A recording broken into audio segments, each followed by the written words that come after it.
যখন এই হৃদয়টি নির্মল হবে, এই হৃদয়ে গৌর গোবিন্দ রসের অনুভব তখনই আসবে যখন হৃদয়টি নির্মল হবে। প্রথমে বললাম লীলা হচ্ছে নিত্য, অদ্যাবধি সেই লীলা করে গোরা রাগ।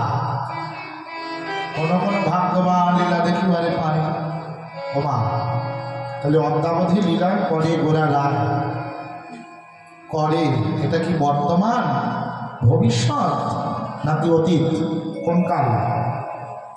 বর্তমান কাল, প্রেজেন্ট, একেবারে বর্তমান, পাস্ট বা ফিউচার নয়। তাহলে আজও নিত্যলীলা চলছে, তবে সেই লীলারসের উপলব্ধি তখনই আমার হৃদয়ে আসবে যখন হৃদয়টি আমার স্বচ্ছ হবে, নির্মল হবে। বৈষ্ণব পদকবি দর্শন করছেন গৌরের ধাম। গৌর ধবলি শ্যামলী বলে কাকে ডাকছেন গো? ধবলি কারা গো? ডাকে আই ধবলি আই শ্যামলী, আই ধবলি আই শ্যামলী, আই ধবলি আই শ্যামলী, ডাকে আই ধবলি আই শ্যামলী। ধর ধর কৃষ্ণ নামের বলি, আই ধবলি আই শ্যামলী। ও ধর ধর কৃষ্ণ নামের বলি, আই ধবলি আই শ্যামলী। এই যে ধবলি ওই গাভীগুলো নয় গো, এই যে আমার মতন বলি, ধর ধর কৃষ্ণ নামের বলি, আই ধবলি আই শ্যামলী। ধর ধর কৃষ্ণ নামের বলি, আই ধবলি আই শ্যামলী। তোরা আমি কত রবি মায়াই ভুলি, আই ধবলি আই শ্যামলী। বলি আর কত রবি মায়ায় আমার গৌর ডাকে বাহু তুলি, আমার গৌর ডাকে বাহু তুলি, কত রবি মায়ায় ভুলি, আমার গৌর ডাকে বাহু তুলি। আই ধবলি আই শ্যামলী। অবা কৃষ্ণ ভজব বলে এসেছিলাম, কিন্তু অভজনে অসাধনে গোনাদিন ফুরায় যায় দেখে আমার গৌরসুন্দর যেন আমার মতন পাবক প্রদীপকে ডাকছেন, রে ধবলি শ্যামলী। আমার গাভী নয়, আমাকে ডাকছেন, আমাদেরকে ডাকছেন, ধবলি শ্যামলী আয়। তবে কি দিয়ে ডাকছেন? যেন সিংহাবেন হো মুরলীর অবশ্যই গাবেন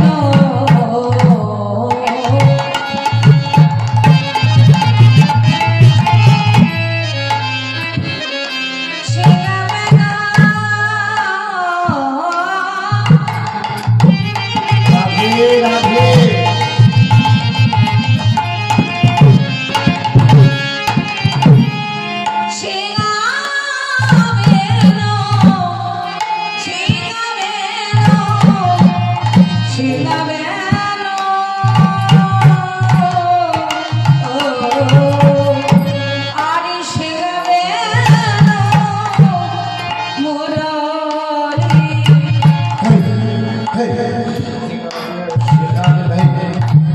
সিংহাবেন হই মুরলী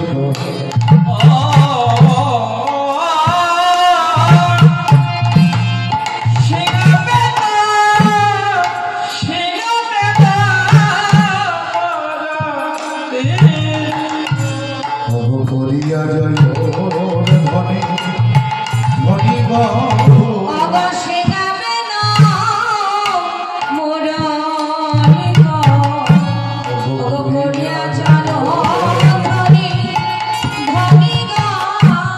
বলে হই হই।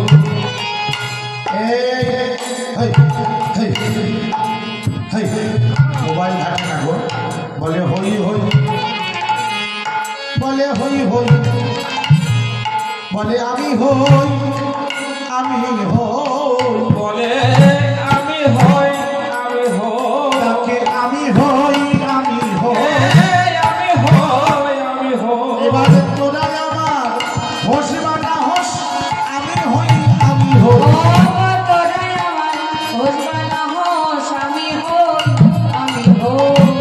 কি হয়? দেখুন কত সুন্দর শিলাবেদ মুরলিত করিয়া জয় ধ্বনি। আপনারা গৌরীর মূর্তিটা তো সবাই দেখেছেন, হ্যাঁ? নবদ্বীপে ধামেশ্বর গৌর কে কে দেখেছেন? হাত তোলেন দেখুন। ধামেশ্বর মহাপ্রভু কোথায় থাকবে? ওই দেখো মুখের মধ্যে 10 টাকা রসগোল্লা চলে যাবে, ও জানি তাই। সারা রাত কোথায় গেছিলে গো? মুখটা আসার কথা। আজকে ঠান্ডার পরিবেশ আছে না, গৌরের মূর্তিটা যারা দর্শন করেছেন, সব জায়গায় কি এক মূর্তি নাকি? মহাপ্রভু পাড়ায় নবদ্বীপে এইভাবে দাঁড়িয়ে আছে গৌর, তাই তো নাকি? ঝন্টু বাবা কি বলছিল? আমার হরিসভা পাড়ায় যে দেখবেন মডার্ন রূপদীপের কাছে হরিসভা পাড়া, সেখানকার গৌর আবার এইভাবে নৃত্যরত, নাটু আগে, তাই তো নাকি বাবা? আবার কোথাও কোথাও দেখবেন গৌর সংকীর্তন ধরে দাঁড়িয়ে আছে। তাহলে গৌরের কত রকম ভাব, কত রকম বেশ। এখানে গৌর আবার সিংহা পেলে কোথায়, মুরলি পেলে কোথায়? তাহলে কি করছেন? সিংহা বাজাচ্ছেন না কি বাজাচ্ছেন? যেন বদন বাজাইছে, বদন বাজাইছে, ঠিক বদন বাজাইছে, বলি বদন বাজাইছে, অবশ্য সিংহা বেনুর মতন করে বদন বাজাইছে। আমার সিংহাবেনুর মতন করে, বাবা বেশি গৌরাবা, বলি সিংহাবেনুর মতন করে, বাবা বেশি গৌরাবা, আমার সিংহাবেনুর মতন করে, বাবা বেশি গৌরাবা, আমার সিংহাবেনুর মতন করে, বাবা বেশি গৌরাবা। বদন বাজাইছে।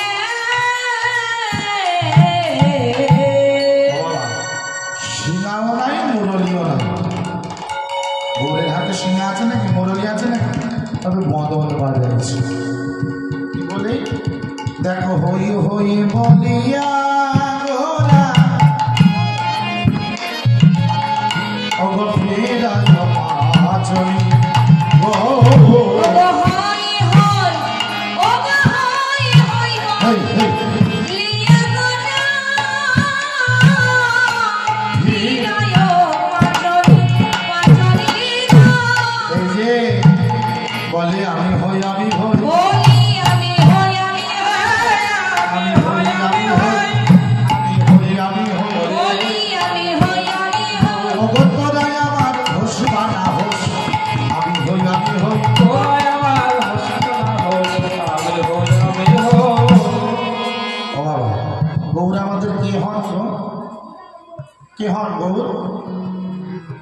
আপনাদের যদি প্রশ্ন করি গৌর কে হয় আমাদের, বলবেন কি হয়? আমাদের পাড়ার ছেলে নবদ্বীপে, চিনি না আমরা? নবদ্বীপ মহাপ্রভু পাড়ায় থাকেন, ও তো আমাদের ঘরের ছেলে। এটাও যেমন গৌর আমাদের কে না হয় তাই বলুন তো, হয় না? যারা নবদ্বীপ পরিক্রমা করেছেন, বর্ধমান জেলায় জাহান্নগর সার্বভৌমরা ঋষিপার দর্শন করেছেন, যারা করেননি করবেন। নবদ্বীপ পরিক্রমার সময় এই স্থানগুলি দর্শন করা। নবদ্বীপ মানে তো আর শুধুই, তবে নবদ্বীপে এখন ভ্রান্ত হয়ে গেছে। কি নবদ্বীপ ভ্রান্ত হয় না, মানুষের মন ভ্রান্ত হয়েছে, যায় নবদ্বীপে যাবে বলে।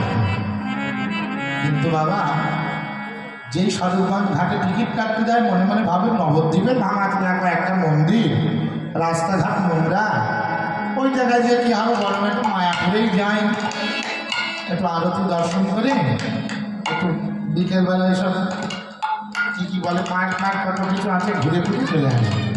নাকি মিথ্যা কথা বলছে বলেন তো? তবে আমার কথা এবার কেউ সিদ্ধান্তটাকে এদিক ওদিক নিয়ে যাবেন না, সুসিদ্ধান্তটুকুনি মেনে নেবেন। আমি অন্য ভঙ্গিতে বলছি না, আমার কথাটা একটু ভাবনা করে দেবেন। গৌড়ীয় বৈষ্ণব জীবনে এক মহাপ্রভুর জন্মস্থান বাবা দু জায়গা হলো কি করে বাবা, তাই তো নাকি? মহাপ্রভুর জন্মস্থান কয় জায়গায়? গৌড়ীয় বৈষ্ণব সমাজ, রাধাকুণ্ড দাদাশ্রী, পণ্ডিত প্রবর যারাই আছেন, তারা সকলেই মহাপ্রভুর জন্মস্থানটা গঙ্গাগর্ভে বিলীন হয়ে যায়, তাই তো নাকি? কিন্তু প্রত্নতাত্ত্বিকগণ যারা ইতিহাসের লুপ্ত দ্রব্য, হারিয়ে যাওয়া সম্পদ নিয়ে যারা গবেষণা করে, তাদের কি বলে? প্রত্নতাত্ত্বিক। যারা ইতিহাস, পুরনো ইতিহাস চর্চা করে, তাদের বলে ঐতিহাসিক। আর যারা এইরকম গবেষণার কাজ করেন পুরাতত্ত্ববিদ বা প্রত্নতান্ত্রিক, তাই তো নাকি? রাধারমণ গড়েরই একজন বাবাজি, তিনি একজন বিজ্ঞানী ছিলেন। তিনি ওখানে কত হাত খুব খনন করে দেখতে পান বর্তমান যেটা নবদ্বীপে প্রাচীন মায়াপুরের জন্মস্থান। আমার এই বৃত্তান্তটা আপনারা দেখবেন, জন্মস্থানের ঢুকতেই পাঁচিলের গায়ে লেখা আছে সুন্দর করে। তা তিনি গবেষণা করে জেনেছিলেন ওটা আমাদের মহাপ্রভুর জন্মস্থান। তবে গৌড়ীয় বৈষ্ণব জীবনে এখনো ধন্দের মধ্যে আমরা পড়িয়াছি, তাহলে মায়াপুরে মহাপ্রভুর জন্মস্থান হল। দেখুন মায়াপুরটা তো আর মায়াপুর না, ছিল মিয়াপুর, তাই তো নাকি? মায়াপুরের প্রতিষ্ঠাতা কেদারনাথ দত্ত, পরবর্তীতে যার নাম হয়েছে ভক্তি বিনোদ ঠাকুর।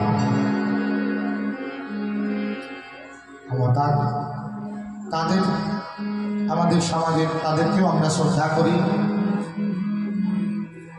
সম্প্রদায়ের প্রণালীতে বসিয়ে রেখেছেন ভক্তি বিনোদ ঠাকুর, এই কথা সত্যি। কিন্তু ভক্তি বিনোদ ঠাকুরের গুরুদেব কখনোই বৈষ্ণব সার্বভৌম সিদ্ধ জগন্নাথ দাস বাবাজি নন। গৌড়ীয় বৈষ্ণব জীবনী গ্রন্থ তার সাথে করলে বুঝতে পারবে। শোনা যায় ভক্তি বিনোদ ঠাকুর নাকি বৈষ্ণব সার্বভৌম জগন্নাথ দাস বাবাজির কাছে বেশ আশ্রয় করেছিলেন। দীক্ষা যেখানে হয় প্রণালী সেখান থেকেই তো তৈরি হয় নাকি? বেশের আবার বেশের আলাদা করে প্রণালী আছে নাকি? এক হয় দীক্ষা প্রণালী আর এক হয় সিদ্ধ স্বরূপের মঞ্জুরি প্রণালী নাকি বাবা? তাহলে আমাদের ভক্তি বিনোদ ঠাকুরের গুরুদেব হচ্ছেন বাগদাপাড়ার বিপিন বিহারী গোস্বামী, আর কেদারনাথ দত্ত থেকে তাকে ভক্তি বিনোদ উপাধিটা দিয়েছিলেন সেই বাগদাপাড়ার গোস্বামীরা। তাহলে ভক্তি বিনোদ ঠাকুর তখনকার দিনে কৃষ্ণনগর জজকোটে তিনি চাকরি করতেন। তা তার বাড়িটা দেখবেন ফকিরতলা, আপনারা নবদ্বীপ যেতে দেখবেন ফকিরতলা, তার পাশেই খড়িগঙ্গার ধারে ভক্তি বিনোদ ঠাকুরের প্রাসাদ। তা তিনি অট্টালিকার উপর থেকে দেখছেন ওই মিয়াপুরে একটা ছোট্ট তেলের প্রদীপ জ্বলছে দিক দিক করে। তার মনে কৌতূহল জন্মালো যে আমি একটু দর্শন করে আসি। কি যে স্থানটি তিনি দর্শন করতে গেলেন, দেখতেন কতগুলি তুলসী চারা হয়ে আছে সুন্দর সুন্দর ভাবে, কিন্তু সেই স্থানটিকে আবাদ করলেও, মিয়ারা আবাদ করলেও সেখানে কোনো ফসল হয় না, আর সেই স্থানটি আবাদ করতে পারেন না। সেই স্থানটিকে ভক্তি বিনোদ ঠাকুর গৌরচরণে প্রার্থনা করলেন, প্রভু এই স্থানটি কি রূপে নির্ণয় করা হবে তুমি বলো। মহাপ্রভু স্বপ্নাদেশে বলেছিলেন, এটি আমার জন্মস্থানের পবিত্র মাটি ভেসে এসেছে।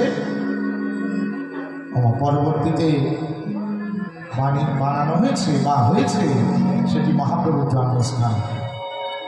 ভজপতির উদ্ধারণ শ্রী গৌর হরি নবদ্বীপ বিহারে।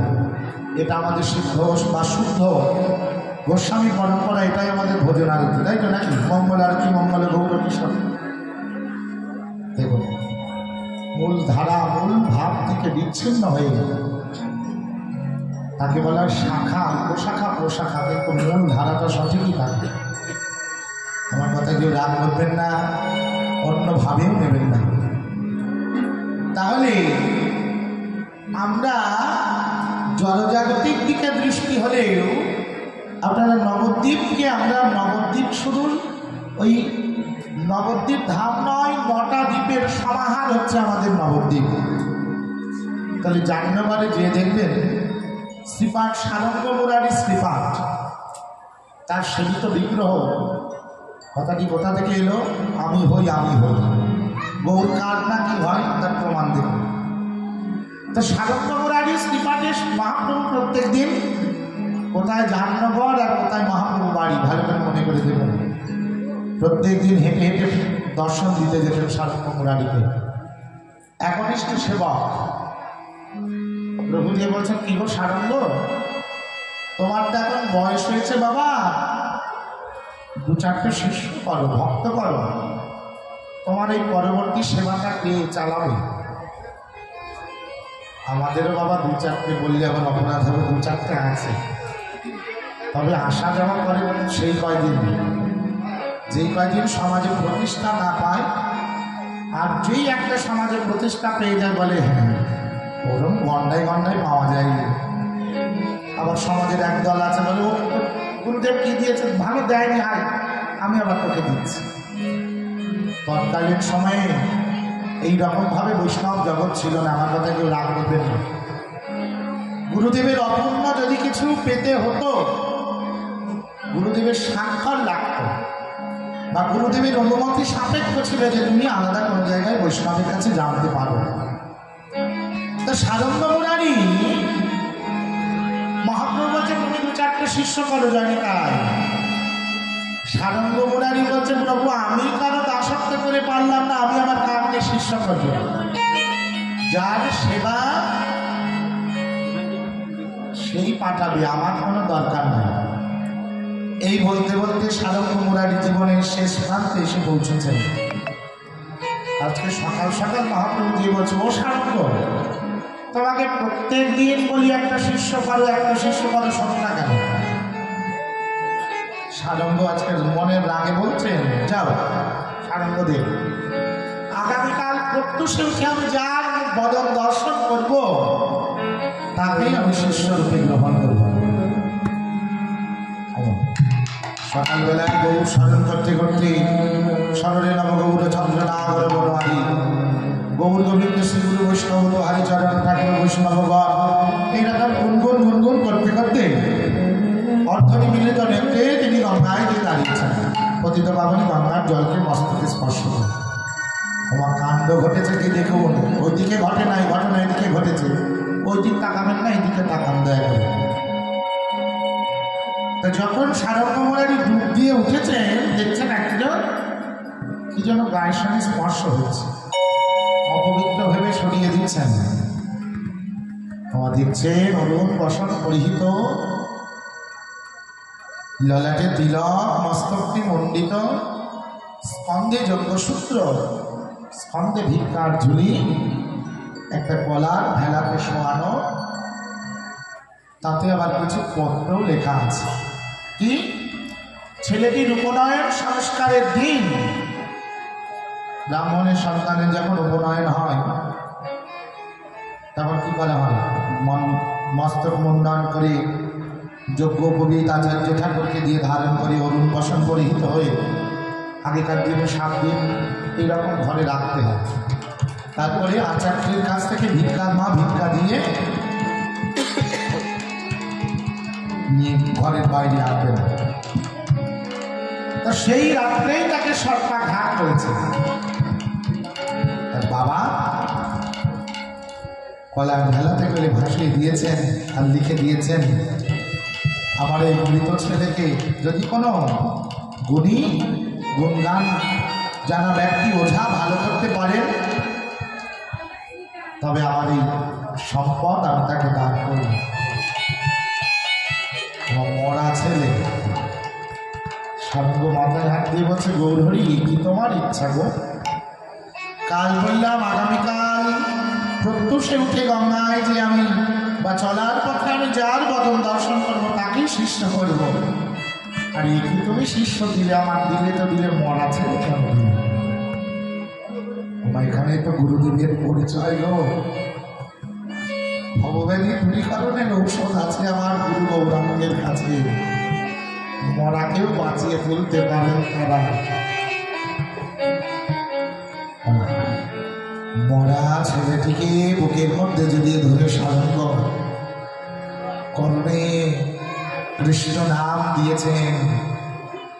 দেওয়ার সঙ্গে সঙ্গে মৃত ছেলেটি চেতন পেয়ে সারঙ্গ মুরারির চরণখানি বুকের মাঝে জড়িয়ে ধরেছেন।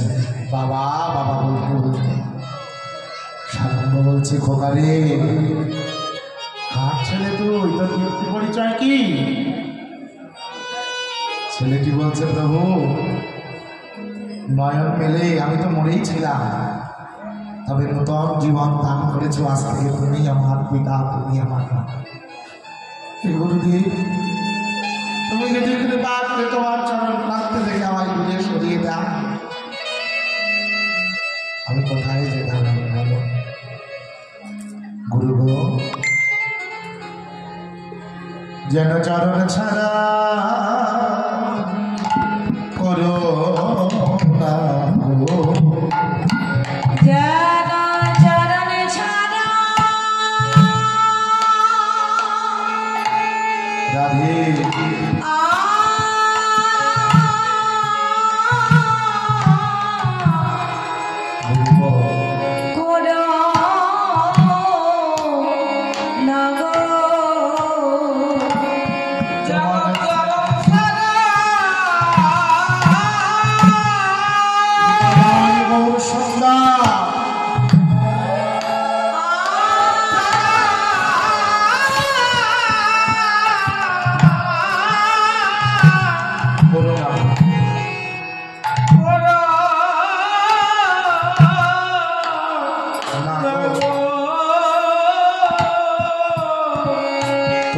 চরণ ছাড়া বলো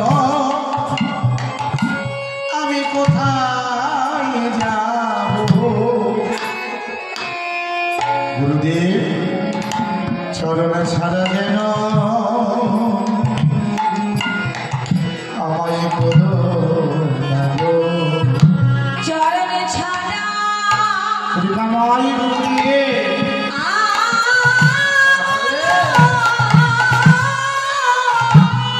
আমি কোথায় যাব আমি কোথায় যাব যেন জনম ছাড়া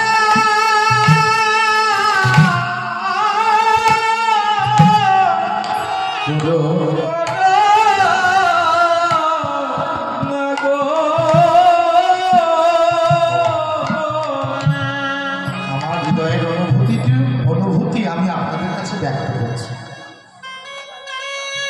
সংসারে ভালো আমাদের বাসে না এমন কেউ নাই, আছে না? তবে জগতে সবার সঙ্গে লেনাদেনার ভালোবাসা হলে যার সঙ্গে নিঃস্বার্থের ভালোবাসা তিনি হচ্ছেন আমাদের শ্রীগুরু। যদি বলেন বাবা আপনি কি করে জানলেন, প্রেম ভক্তি চন্দ্রিকায় ঠাকুর মশাই ঠিক সেই কথাই বলেছেন। চক্ষুদান দিলে যে এই জন্মে জন্মে প্রভু সেই দিব্য জ্ঞান দিতে প্রকাশিত। প্রেম ভক্তি যাহা হইতে অবিদ্যা বিনাশ যাতে বেঁধে গায় যাহা চলতে। বাবা আমার বাবা মা এই জন্মে আছে, আগামীতে তারা আমার বাবা মা নাও হতে পারে, পিতামাতা নাও হতে পারে, কিন্তু গুরু আমার ছিলেন, আছেন এবং থাকবেন। ওহে কৃপাময় গুরুদেব, তোমার মতন মুখ দেখে আমার দুঃখ কেউ বোঝে না গো, তোমার মতন ব্যথার ব্যতীত আমার এই জগতে আর কেউ হলো না। তাই গুরু গো তুমি যেন আমার ভুলো না গো। তুমি যে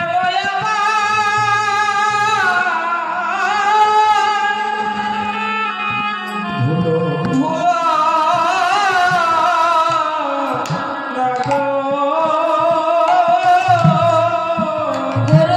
আমি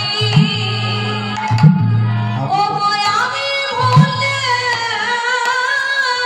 গৌর হরিবল হরিবল ভুলতে পারি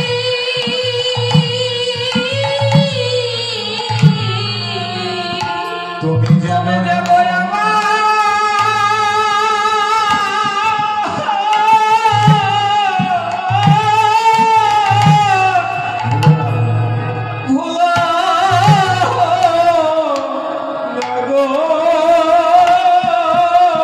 জগতে তুমি আমার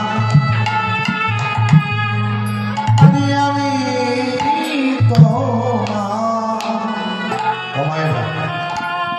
গুরু গীতাতে কি লেখা আছে গো?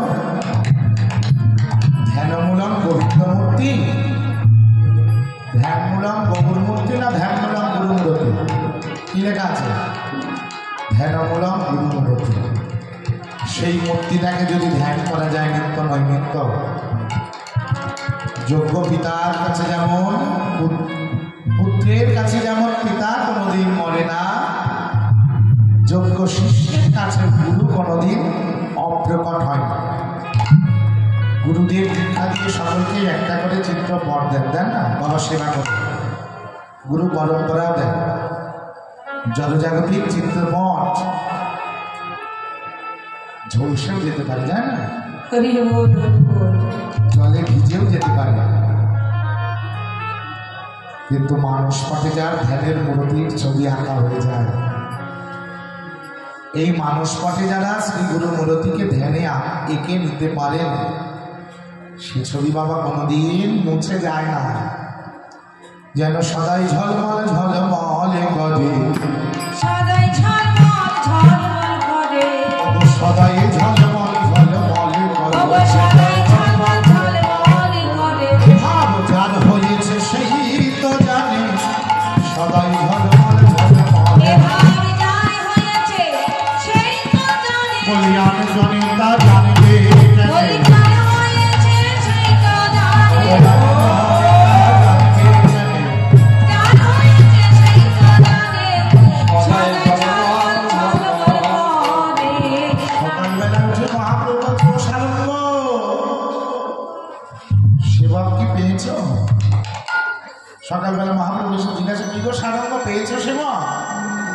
বলছে প্রভু এই তো তোমার লীলা, দিলেই বা দিলে, মরা ছেড়ে দিলে কেন?